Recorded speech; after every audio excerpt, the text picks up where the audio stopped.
and whenever we start off national anthem से बेहतर I guess कुछ भी नहीं हो सकता. I'm really sorry but मुझे कहना पड़ेगा, आपको एक बार फिर से खड़ा होना पड़ेगा. We have the national anthem right now, so would request everybody to please be there in the ideal position. Thank you.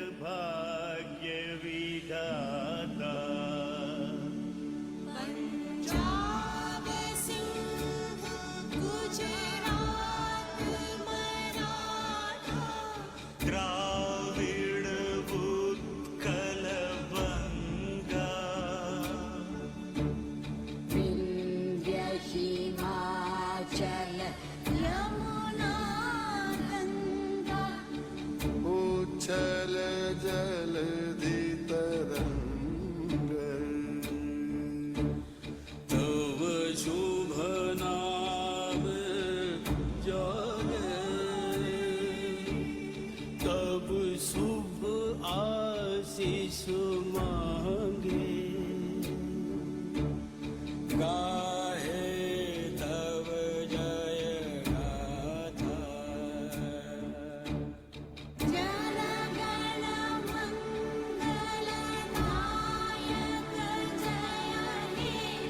Bharat भाग्य विधाता जय है जय है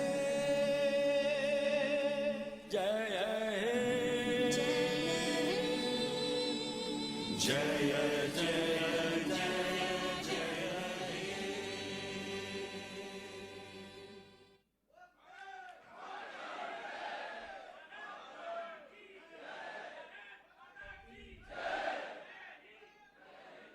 thank you so much everybody. I am sure भगवान और देश, ये दो चीज़ों को साथ लेके चले तो किसी भी चीज़ की शुरुआत करना बहुत ही अच्छा होता है. और right, so I am sure everybody is all charged up today, right. हमने चाय कॉफ़ी सब इसीलिए रखा ताकि आप पूरे चार्ज अप रहो, कोई सोता हुआ ना रहे, सब ऑलरेडी एनर्जी में. एक बार जोरदार तालियों के साथ I will be able to identify. Right, so we have lot of speeches today, तो मैं चाहती थी to cross check whether everybody is all awake and in all energy. So let me tell you, अभी तक आपने शायद ये association का नाम सुना है, लेकिन आप में से काफ़ी लोगों को कुछ कन्फ्यूजन्स होंगे, कुछ डाउट्स होंगे, डायरेक्ट सेलिंग को लेके कुछ कन्फ्यूजन्स होंगे, कुछ डाउट होंगे. In order to explain you better, I am sure सबसे जो बेस्ट इन द इंडस्ट्रीज है who can tell you about it, मैं उन्हें बुलाना चाहूँगी one by one on the stage to tell you about this. तो once again मैं I am sure as per his personality कहूँ या उनका ऑरा कहूँ या मैं उनका आई एम श्योर उनके वर्ड्स जो होंगे वो उससे भी ज़्यादा अमेजिंग होंगे. Can I please request Sanjeev ji to please join us on this stage with us. Actually मैंने इसीलिए पहले सब कुछ बोल दिया क्योंकि मुझे पता था नाम के बाद बोलने नहीं देंगे.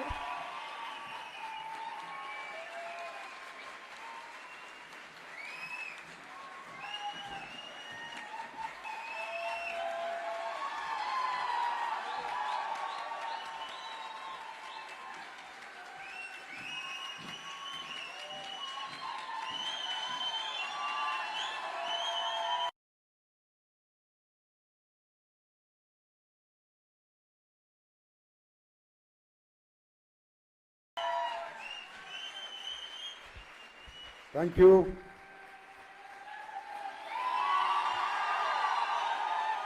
Good morning. Good morning. Please settle down.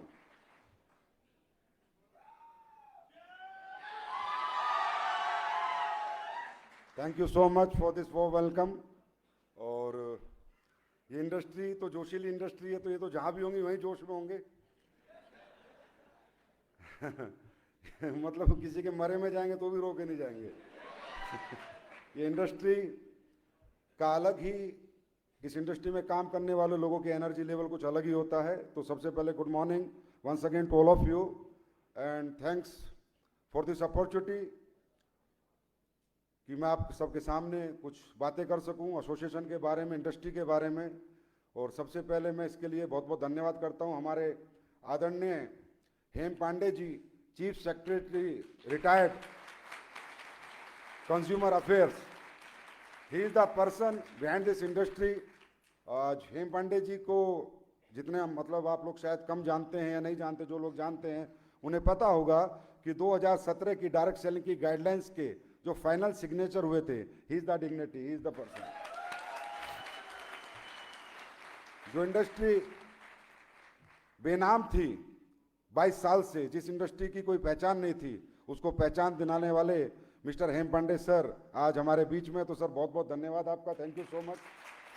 और इंडस्ट्री के बारे में अच्छी अच्छी बातें करने वाले, इंडस्ट्री की अचीवमेंट्स की बातें करने वाले, लोगों को इंडस्ट्री के बारे में अवेयर करने वाले इनके पितामह mister Surendra Vats sir, thank you so much for this opportunity.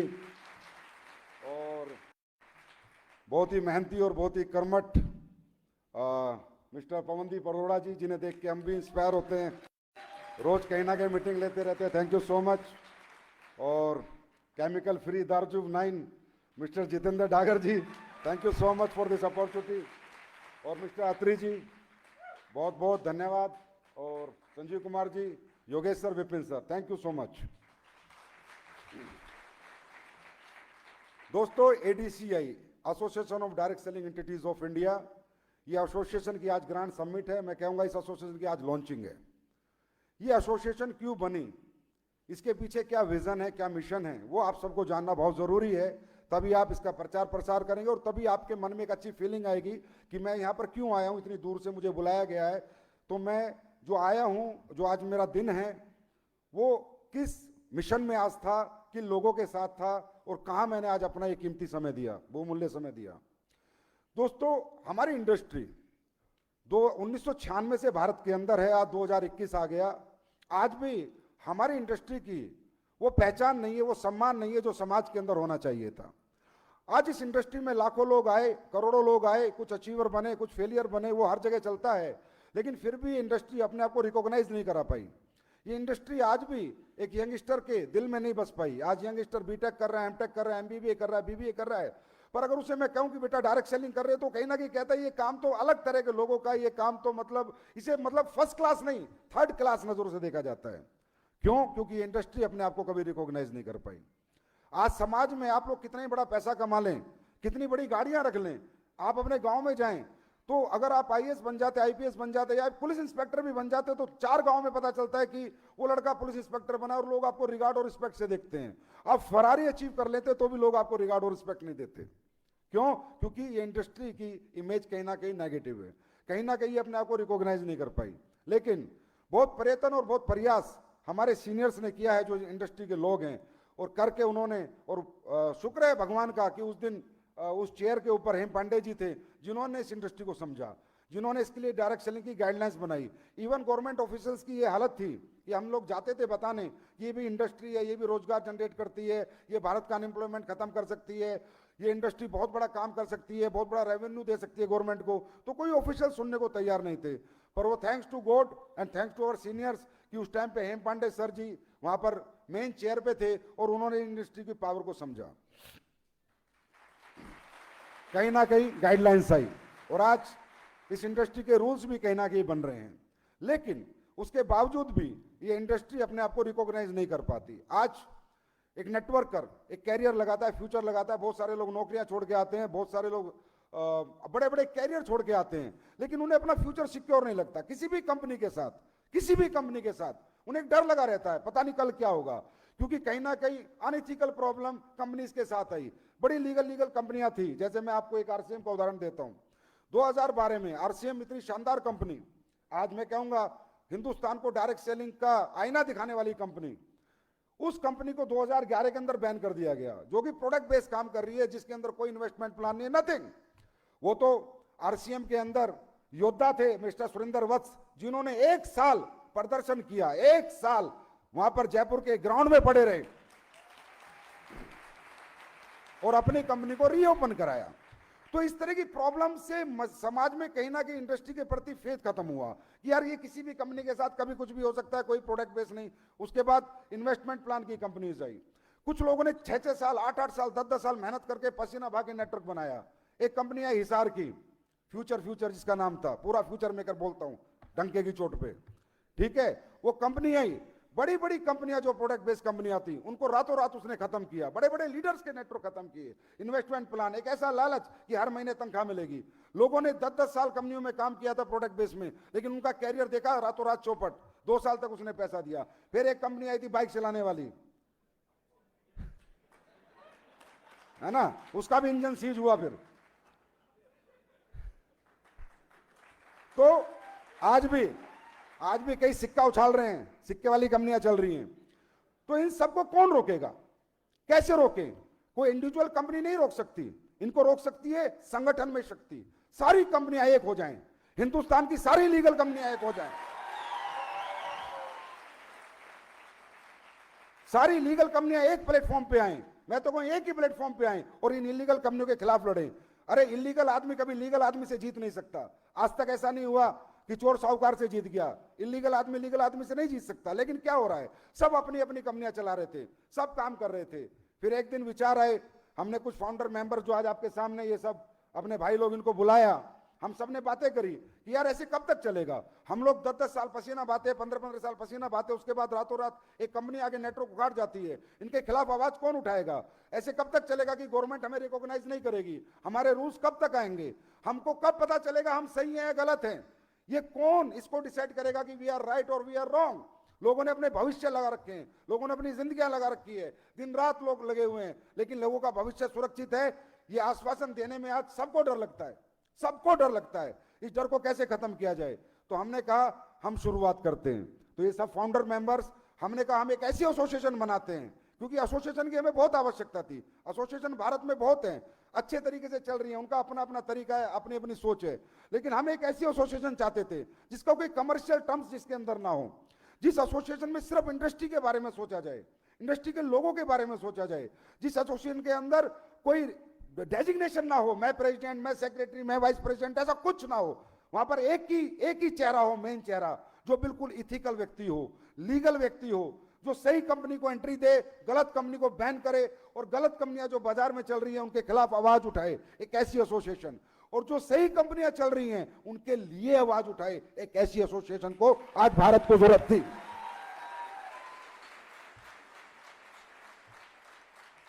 बहुत सी सही कंपनियां होती हैं, उनके साथ बहुत कभी कभी छोटी मोटी चीजें होती रहती हैं।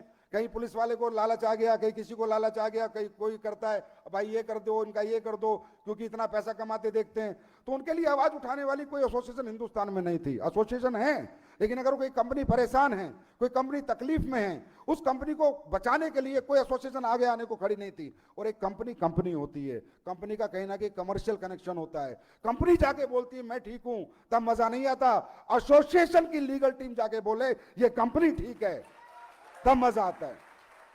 तो ऐसा नेचर इस इंडस्ट्री का कभी डेवलप नहीं हुआ। ऐसे नेचर की कोई एसोसिएशन मेरे को, या मुझे लगता है जितने भी हमारे फाउंडर मेंबर्स हैं, उन्हें देखने को नहीं मिली। एसोसिएशंस हैं, मजबूत एसोसिएशंस हैं, अच्छी अच्छी कंपनियां हैं उनके पास, सब कुछ है, लेकिन एक जो फाइट होती है for industry, fight for networker, वो फाइट करने को कोई तैयार नहीं है। तब हमने कहा हम सब मिलकर एक एसोसिएशन बनाते हैं जो फाइट करेगी, लगातार फाइट करेगी नेटवर्कर के लिए, कंपनीज के लिए। हमें एसोसिएशन की बहुत आवश्यकता थी।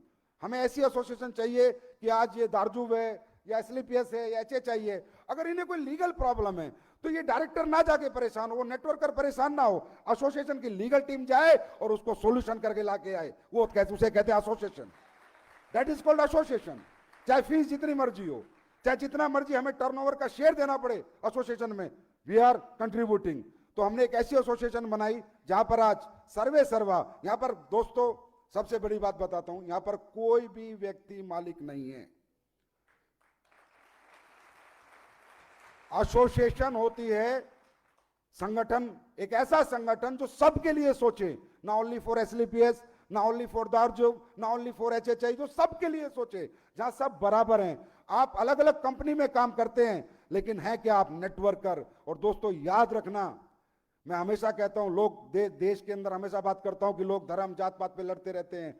देश खत्म हो जाएगा तो शहर खत्म हो जाएंगे, गांव खत्म हो जाएंगे, हम सबके धंधे खत्म हो जाएंगे। देश बचना चाहिए, हम बचे रहेंगे। इसी तरह डायरेक्ट सेलिंग के अंदर कंपनी कोई मायने नहीं रखती, एसलीपीएस हो, एचएचआई हो, दारजूब हो, एमवे हो, कोई भी कंपनी हो। कंपनी का अस्तित्व कब तक है? जब तक इंडस्ट्री का अस्तित्व है। इंडस्ट्री बचनी चाहिए, कंपनी बची रहेंगी।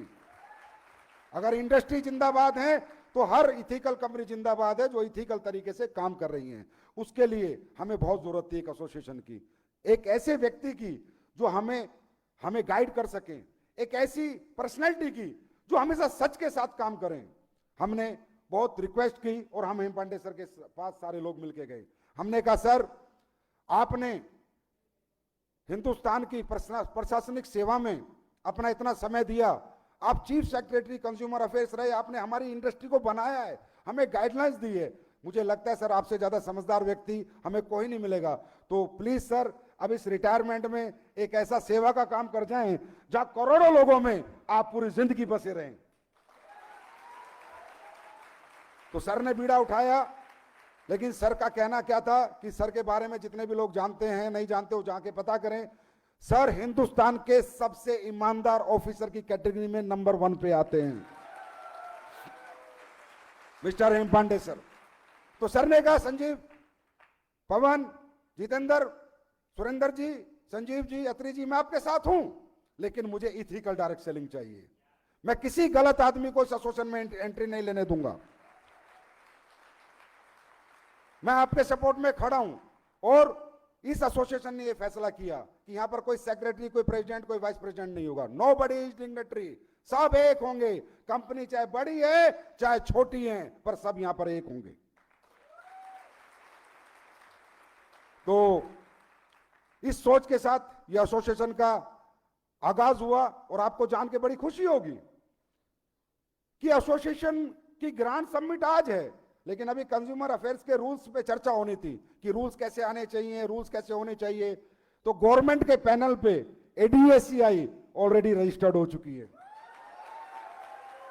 आज गवर्नमेंट कोई भी निर्णय करेगी तो एडीएसीआई का पैनल, उसमें एक्सपर्ट पैनल बैठा होगा और अपने विचार और अपने सुझाव बताएगा। उसके बाद हमारे रूल्स आएंगे।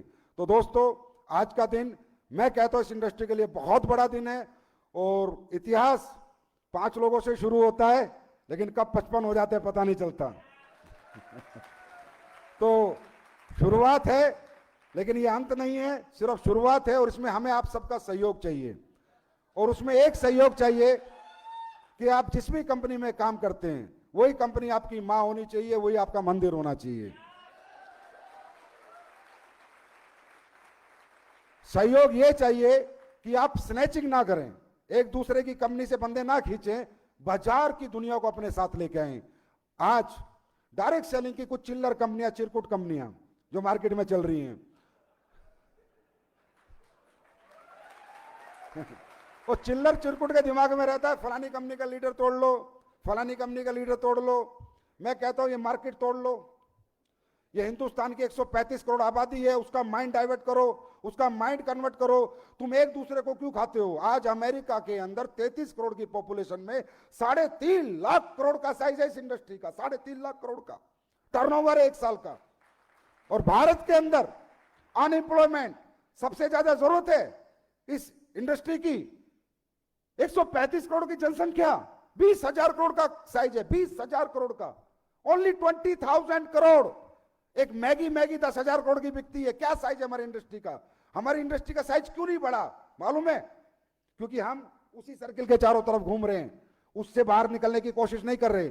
हम किसी फ्रेशर को नेटवर्कर नहीं बनाना चाहते, हम आम समाज में नेटवर्किंग की छाप नहीं छोड़ना चाहते। हम लीडर खेलते हैं, लीडर, इसका लीडर, उसका लीडर, तो उसी दायरे में घूम रहे हैं। इसलिए आज तक 20,000 करोड़ का साइज रहा। मैं कहता हूं तुम एक दूसरे को मत खाओ, मार्केट को खाओ, इस इंडस्ट्री को 3 लाख करोड़ पे पहुंचाओ।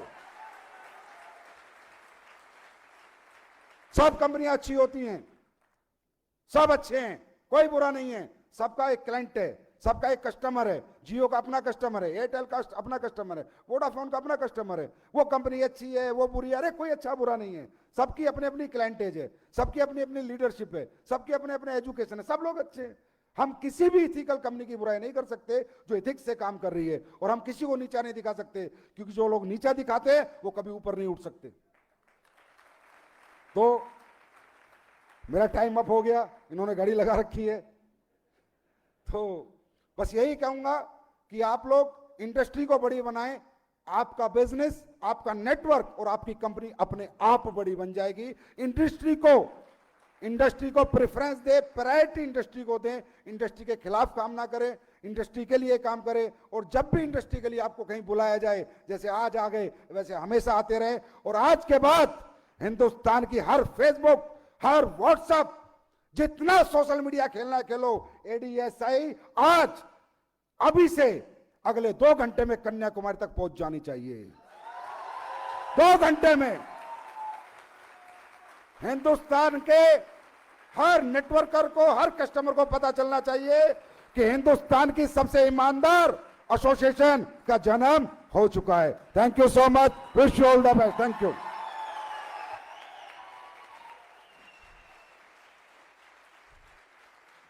Thank you so much sir, and thank you so much everybody. I am sure आपका प्यार